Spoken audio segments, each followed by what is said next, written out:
Hello, viewers. Welcome to a very special edition on Nasscom Insights Leader Talks. Why is this special? Because in Leader Talks, we usually feature leaders from the technology sector in India. And today we have someone who's slightly different with us. Dr. Pramod Solanki is a leadership and executive coach, HR consultant, and founder of Performance Enablers, a consulting firm. He works with management teams of organizations to raise the level of leadership effectiveness, enhance management practices, and craft HR strategies and systems. His corporate career has been with TCS, L&T, and Sun Pharma, both in India and overseas. He holds a master's and PhD degrees in industrial and organization psychology. He contributes to thought leadership and regularly writes on leadership and HR. And that's where we connected and conceptualized this leader talk. Welcome to the show, Dr. Pramod. Thank you so much, Achyuta, for the kind introduction. I'm very happy to be here. I greatly value this platform and I'm looking forward to the conversation. Great. So let's get started. So, Sure. Pramod, tell me, you've had a long corporate career. So what prompted you to focus on leadership as the next phase of your career? So, Achyuta, it's been a gradual progression. In a nutshell, if you see my postgraduate studies, master's, PhD have been in the field of industrial organizational psychology. My early part of career, about 7 years, were with management institutes. So training, teaching was an important part of the role. As I moved to the corporate jobs, again, my role remained on learning largely. So enabling people to be at their best was a primary part of responsibility almost through the career. But then you also do a few other things as a part of total role that you hold in an organization. Leadership that time was only a part of it. So then, in 2016, when the opportunity came to begin my own consulting firm, I was very clear by then that while systems and practices have their role to play, but the most significant role in creating enabling conditions for people to be at their best are the managers and leaders. And therefore, I thought when you have limited time, let me focus on the lever that has the highest impact on creating enabling conditions for people. And that is how this choice. So 2016 is when you went and started Performance Enablers? That's right. That's right. Great. So you've had an 8, 9 year old journey. But just following up on that, Pramod, when you think about leadership, especially from a technology industry focus, given that this is an Nasscom platform and we want to concentrate on that, what are some of the top of the mind thoughts that you have on the topic?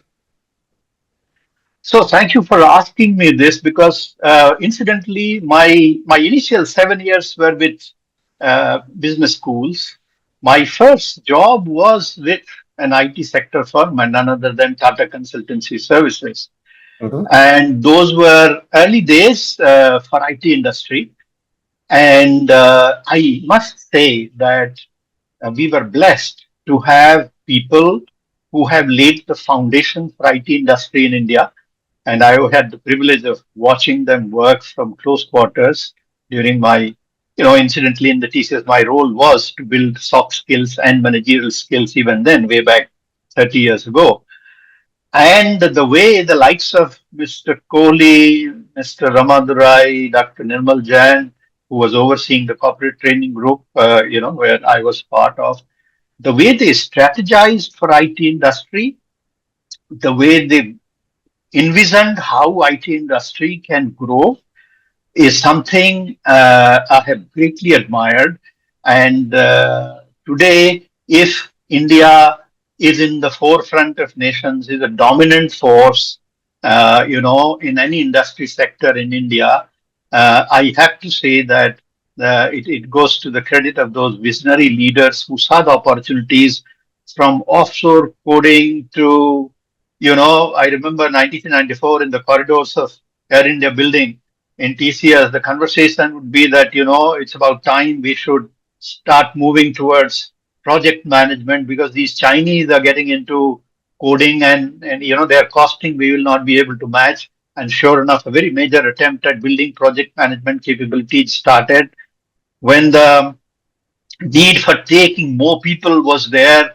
I remember Mr. Kohli saying that, ultimately a person who has a logical mind, we can train him for to do coding. Why are we limiting ourselves to only engineering colleges? Let's take BSc Maths and even other BSc people, and then we did that, and that helped in scaling up. So, in terms of strategizing, envisioning, where is the opportunity for IT industry, not just in India, but on a global plane?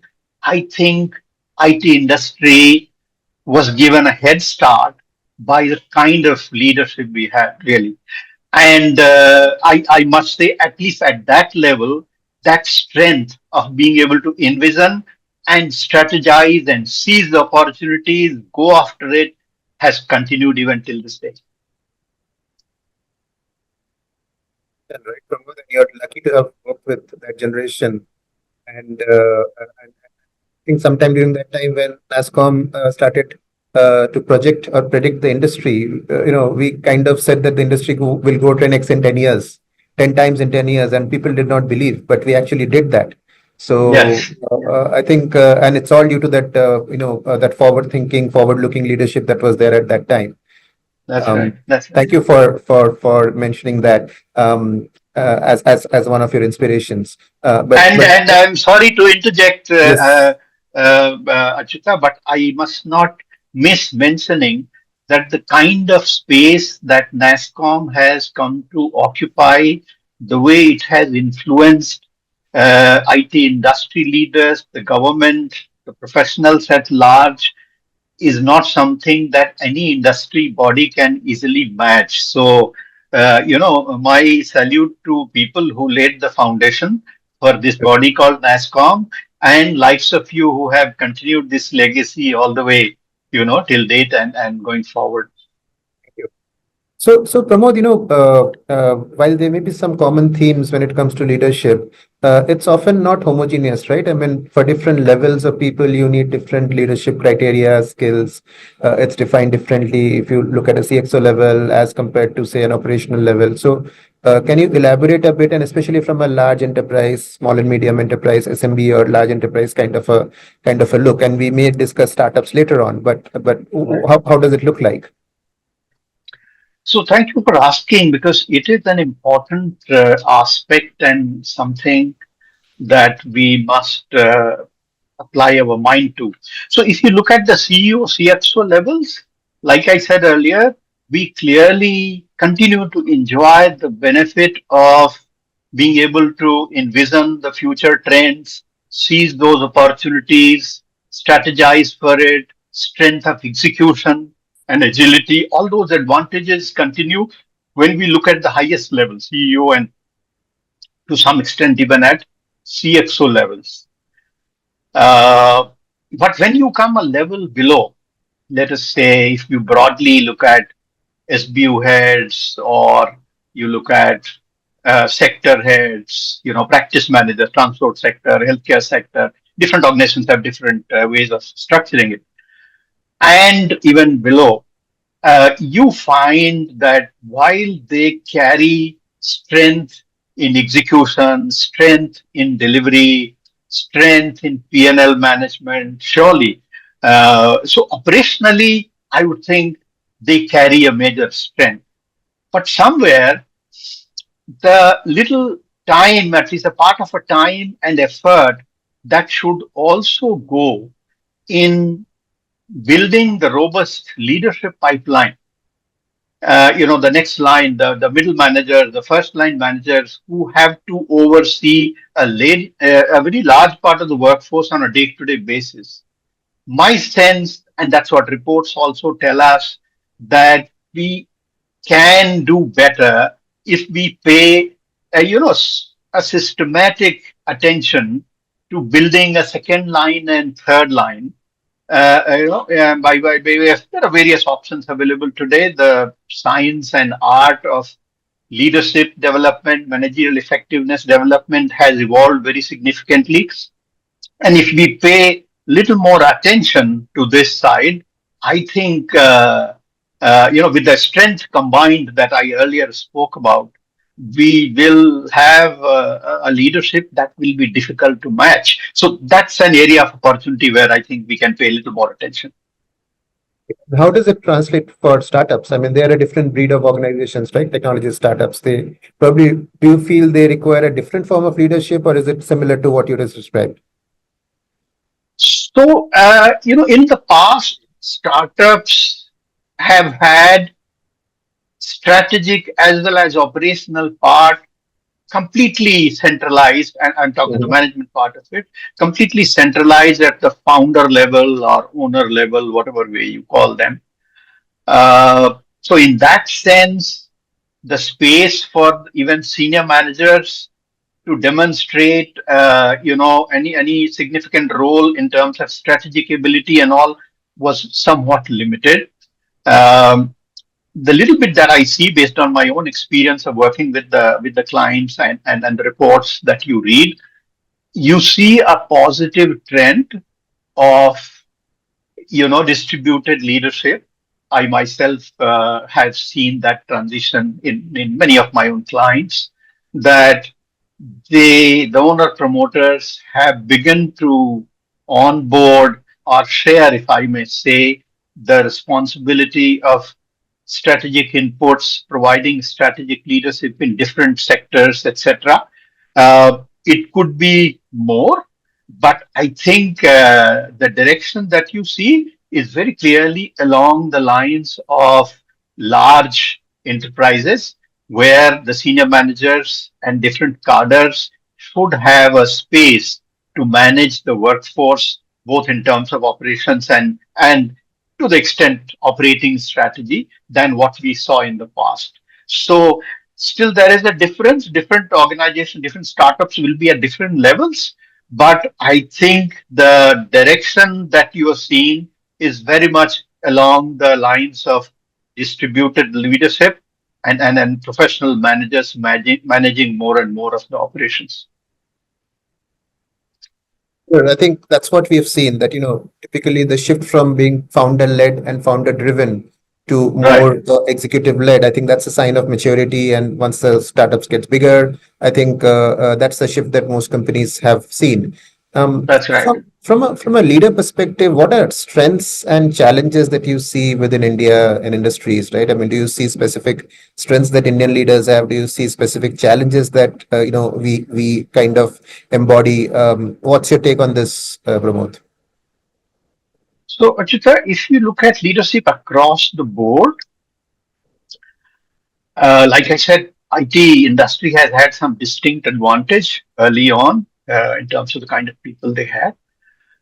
At this point in time, in terms of strengths that you see, uh, large part of it comes around the operational effectiveness.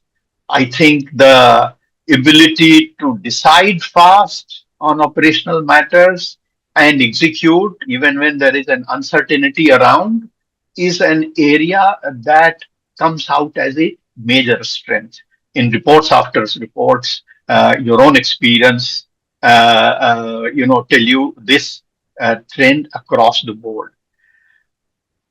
While we still have a long way to go, but I think large number of organizations have begun to invest on leadership development.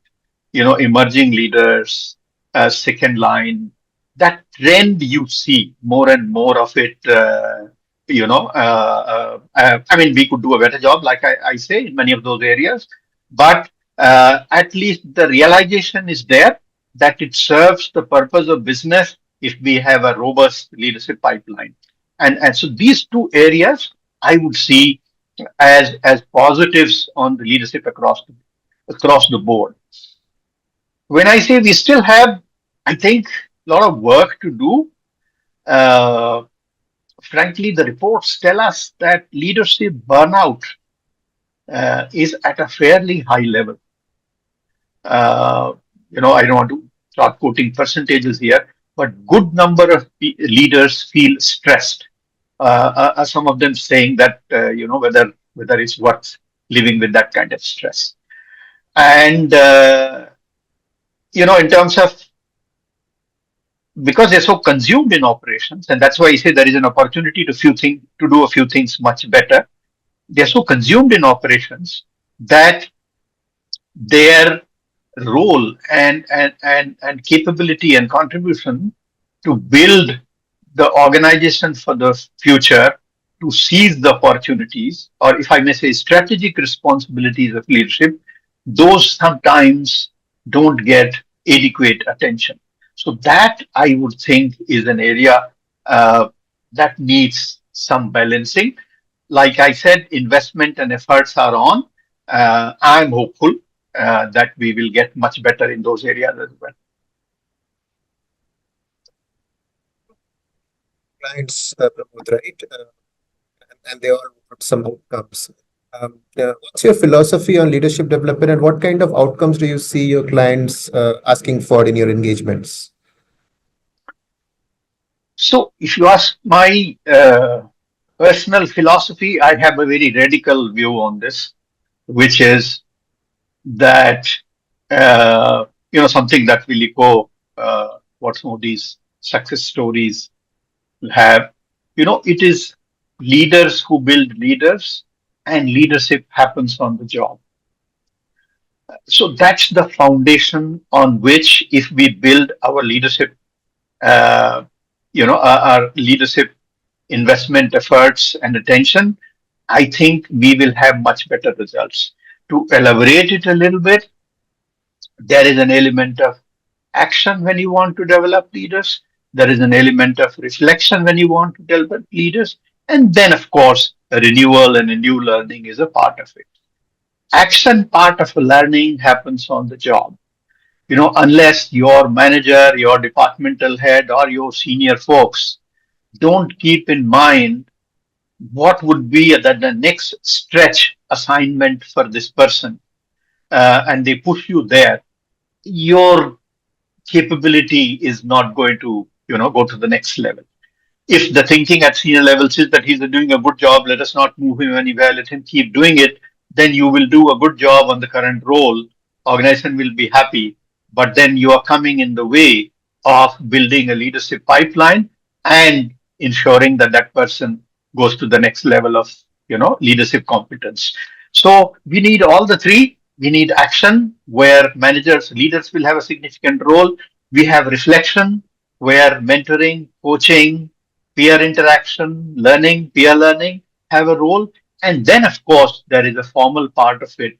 There are new ideas, new approaches, new frameworks that a person should be exposed to. When these three together, they come together, that's when you have a very good result. And that's what I mean when I say that unless the ecosystem of the organization is aligned to promote leadership effectiveness, the inputs alone will not be adequate. So the input is useful. Ecosystem supports the throughput that converts into the output we call leadership competence. So that is how we need to approach it, and that's when we'll get a very good results there. Last question here, Pramod. What tips do you want to share for our leaders? What will actually, for our viewers, sorry, what will make them better leaders going forward? Three things that you have in mind. You did share three things before, but is there something else that you want to add?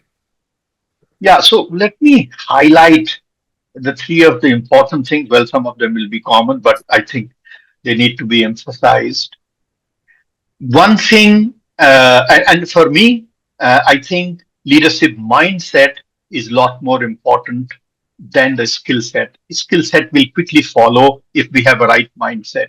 And when I talk of the mindset, there are three things that leaders of the day need to keep in mind. Number one, please realize that the science and art of leadership development has improved. It is not like going away for a 2 day, 3 day course, a 1 week course, and when you come back, your table is piled up with papers and you are stressed trying to cope, or in today's times, you have 500 mails to clear. No, you can do a very useful stepping up, leveraging your team capability much better only if you are able to give 1 or 2 hours with a coach or a mentor in a week to see, are you leveraging the capability of your team to the possibilities that exist. Many of you may be able to do it yourself, but at initial stages, a conversation as to what am I talking about with a coach or a mentor can be very useful. And that's not a lot of a time commitment, 1 or 2 hours in a week. It's like sharpening your saw. You will cut your wood much faster if you do it. So that's my point number one. Point number two is in the interest of building a robust leadership pipeline, which means that our approach to communication needs to shift. People in managerial and leadership roles, still many of them, continue to have this mindset of need based communication. So if this person has to do a project, you tell him the project timelines, resources, and all that, let him do it. Need based communication is fine, but if we don't do a broad based communication, the big picture communication, if you are a project manager and if the practice manager or vertical head does not articulate how these different projects are adding up for us to execute the strategy for, let's say, healthcare or transportation for us 3 years down the line, 4 years down the line, you are not helping your project manager to step up to the role of a practice manager or the sector manager when the opportunity comes. So not only need based but also broad based big picture communication is extremely important. And third, and I believe most important, is that please do not see yourself only in the role of solution provider. That is just one of the roles. If you limit yourself only to that role, you will be swarmed by the number of people who will come to you and consume your time on operational matters. Please expand your self concept to the role of capability builder. When somebody brings a matter to you, I don't readily give him a solution. I try and understand what is this person missing because of which he is not able to take a call on this. I feed him with this. I develop what we call a performance threshold so that next time an issue of this kind comes up, the person is able to take a call, or at best, if I want to be kept informed, he comes back with a recommendation. This is what I'm doing. You will find that a large number of operational matters where today you have to get personally involved are getting taken care by your second line and third line, and you will be able to provide or invest adequate time and attention to your strategic responsibilities of seizing new opportunities, building capacity for the future, and being a resilient organization. So these are the three I think are big opportunities to leverage. Yeah. You, Pramod. I think that was very informative. You break this down into three C's, right? Constant coaching, communication and capability building, right? I mean, these are three things that I think is what you are trying to say as three key takeaways for our audiences. Thank you for joining us, Pramod. It was very, very informative. And viewers, I hope you like this special episode of Nasscom Insights Leader Talk. Please like, share, and subscribe to the Nasscom Insights channel. And we look forward to putting together another inspiring talk for you very soon. Thank you, Pramod. Thank you. Thank you very much.